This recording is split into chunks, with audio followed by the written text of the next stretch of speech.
नमस्कार SS kitchen को आपण मानक स्वागत करुच्ची। आज मु आपको गाजर गोटे नुआ रेसिपी शेयर करी। आगु मु गाजर खीरी गाजर हलवा आपण मानक देखी।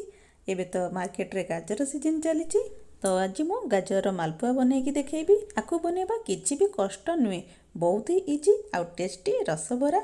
एथिरे आमे नाही क्षीर यूज करिचे नाही खुआ। जदि आपको ये वीडियोटी भल लगिला तेबे लाइक शेयर और सब्सक्राइब करिया को जमारे भी भूलंतु नहीं। आउ जदि मो चैनल नुआ अच्छा ताले पाखरे थिबा बेल आइकन को क्लिक करी ऑल कर दियंतु, जहा फल रे आपण माने मो नुआ वीडियोर नोटिफिकेशन पाई जिवे। तेबे चलंतु प्रस्तुत करिबा। एठी मो गोटे कप सुजी नेछि।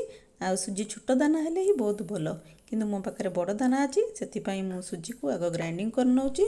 एठी मो 4टा गाजर नेछि, पाखापाखि 250 ग्राम हबो। आ कलर देखन तो पूरा लाल लाल हेछि ना। एई टाइम रे एई ओळी ही गाजर आसे। आ ये गाजर बहुत ही मीठा लागे। आ एथिरे ही बनेबे बहुत ही टेस्टी लागिवो। ए गाजर चोपा छड़े भलरे धोई नेछि। तापर आको छोट छोट करी काटी गोटे मिक्सिंग जार दे दउछि। आउ किछि दिन गले देखिबे ए गाजर कलर आउ गोटे प्रकार ही आसीबो। एबे एथिरे कोन करबा ना आधा ग्लास रो भी कम पानी देई गोटे फाइन पेस्ट बनै नबा। देखंतु केते बढ़िया माने चिकन हे जाइछि। आकु एबे कोन करबा ना गोटे बाउल को काढी नबा। तापर एथिरे आमे जो गोटे कप सुजी की ग्राइंडिंग करथले ताकु एबे एथिरे दे दबा।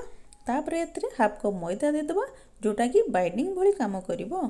आउ टिके टेस्टी रिच लगिया पे मु एथिरे 5 बड़ चमच मिल्क पाउडर पके दोछि। आपण जे कोनसी ब्रांड रो मिल्क पाउडर यूज करि परिबे। आ जदि मिल्क पाउडर नै ताले आपण एथिरे क्षीर मध्ये यूज करि परिबे। तापरे गोटे बड़ चमच पाउडर चीनी पके दोछि। आउ हाफ बड़ चमच गुजराती गुंड पके दोछि, जोटा की बहुत बढ़िया बासना आछि थाए।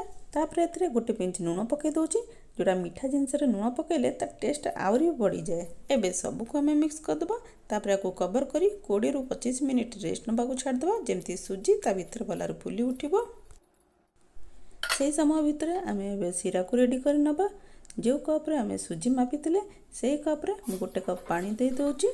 आउ 1.5 कप चीनी दे आकु मीडियम फ्लेम रे फुटिया छाड़ दबा। चीनी पकेला मात्रे आकु आपण गोळुथिबे जे पंत चीनी टिके मेल्ट न होइछि, नले चीनी तळे लागि जाए। आ जेमती फुटिबा आरंभ हो तापर एथरे हाफ चमच गुजराती गुंड आ टिके कलर देखा जिया पे केसर नले एबळी ऑरेंज कलर जदी थिबो ताकु पके देबे, न पकेले भी चलिबो। एठी सिरा फुटिबा हमर 6 रु 7 मिनिट हे गराई। एबे टिके चेक कर नबा। सिरा को हमें तारा वळिया करिया दरकार नै, बस हाथ को टिके चिपचिपा लागिया दरकार, बस एई बळी होबा दरकार। एबे गैस को ऑफ कर नबा।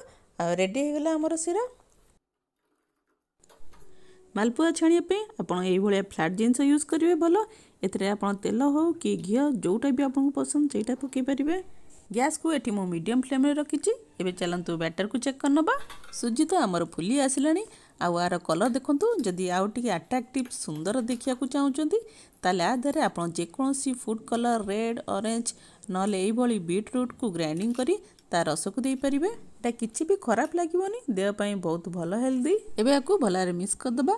आउ ए बैटर को देखिकी एथिरे आउ टिके पानी दे दबा।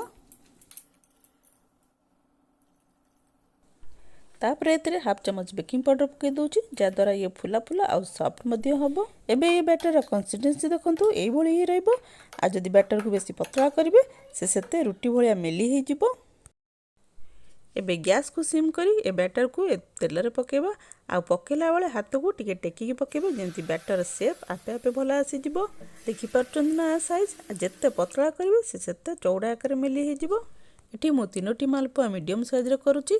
आ आपनकर जेति की शेप हबो सेही हिसाब रे पकेबे। तापरे आ ऊपर धीरे धीरे तेल पकतबे, किंतु आको संगे संगे उल्टेबेनी।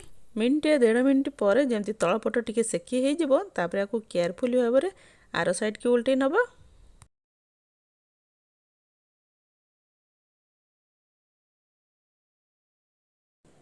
4-5 मिनिट आकु एपट सपट करी फ्राए कर सारा पर तेल रू बाहर करी आमे जो सिरा करथिले सेही सिरा रे सब गुडी को पके देबा।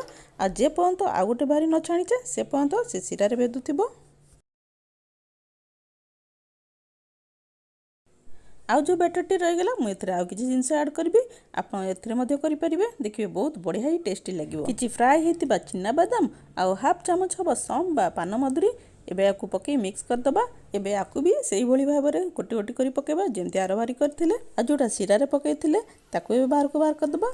एई भली भाबरे आपण घरे बनै खांतु।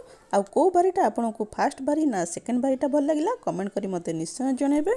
आकु मध्ये एई भली गोटे रु 2 मिनिट सेकी हे गले आरो साइड के उल्टे दबा। आपको भी सिरा पकईदेव।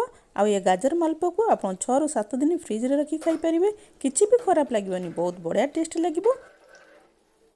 एबे टिके डेकोरेट कर नबा। आ जदि ये रेसिपीटी आपको भल लगिला तेबे लाइक शेयर और सब्सक्राइब करने को जमार भी भूलिबेनी। धन्यवाद।